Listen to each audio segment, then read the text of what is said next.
There is a chronic issue of underrepresentation of BME communities in the teaching workforce in Scotland. Following the publication of research by the Scottish Liberal Democrats in 2015, it emerged that the head teacher of one Scottish secondary school had an Asian ethnic background and that the head teacher of one Scottish primary school was Black. The research further demonstrated that there were only 18 BME principal teachers out of 5,402 secondary principal teachers. And this is from the BME Teachers in Scotland report from 2018.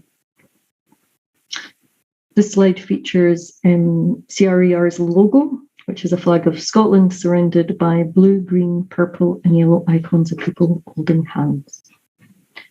Part of the challenge of doing work on racial equality, especially in Scotland, is that while there is a growing consensus in institutions and in the public sector that diversity is important, and a recognition that racism exists, there is a resistance to structural approaches to change.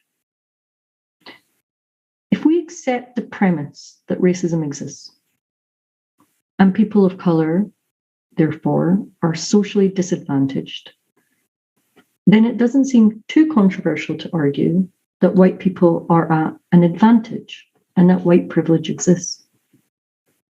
However, this can become a polarizing point of difference where potentially excessive demands for equality, even if this makes sense, are quietly rerouted or shut down. This takes many forms. For example, it can take the form of refusal or fear from white staff. Racism is too complex to understand. I'm trying to do my best, but I'm afraid.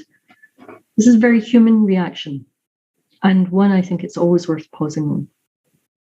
One thing that recent reports documenting the experience of BME people in the arts and humanities show, however, is that experiences of fear and refusal are entirely commonplace for BME people, and that there is a potential price to pay for making people feel uncomfortable about your real experiences of inequality.